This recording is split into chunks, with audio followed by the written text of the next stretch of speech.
As we well know, the Vygotsky sociocultural theory is about how our cognitive process is influenced by the environment around us and its culture. So the greater interaction with society we have, the greater knowledge we get. And this is because there are different habits, languages, arts, customs, beliefs, and even religions, depending on the social context. This theory is also based on constructivism.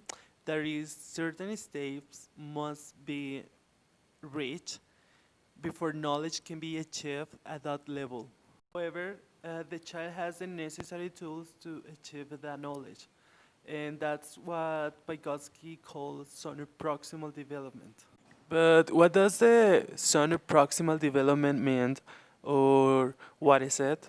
The proximal development is a process in which the knowledge has no measure, and in which, with the help of a person of greater knowledge, it can be achieved thanks to its mediation. Uh, so basically, it is the gap between what the child or the person knows and their potential to learn something new.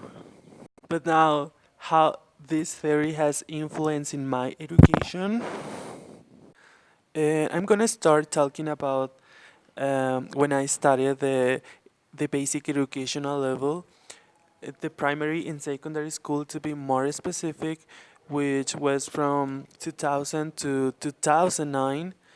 And honestly, I don't remember having had classes where the whole group involved us.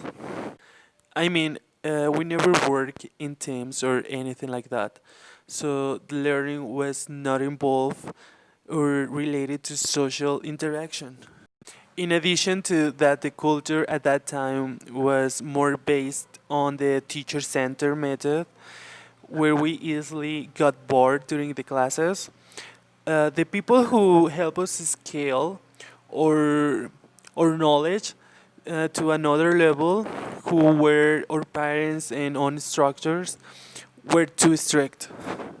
I know that it sounds or it seems like a joke, but really, Mexican mothers had the culture that of using physical punishments, like the use of the chancla or some other objects every time we were wrong in our tasks or homework.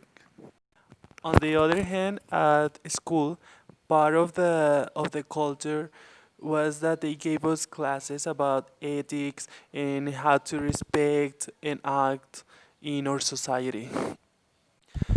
And it wasn't until I started to study in the high school in 2009 when I started to develop more social skills, because I remember that I used to work a lot in teams during the classes, where my partners and I help each other to complement the required information.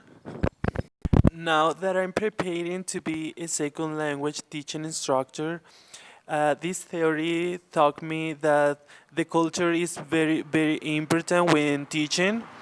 And now that we are living in a more globalist world, in a new generation where we are more aware of the environment and technological advancements, we can take advantage of this to use new or to create new teaching strategies. But the main thing will also be, as we have seen previously, the use of work teams in the classroom, where those students who are smarter are mixed with those who are not at all. So that in this way they help each other and achieve a higher level of intelligence. Due to the competences that are currently within our Mexican country, it will be nice that the students learn to be more independent, and know and to know how to solve problems.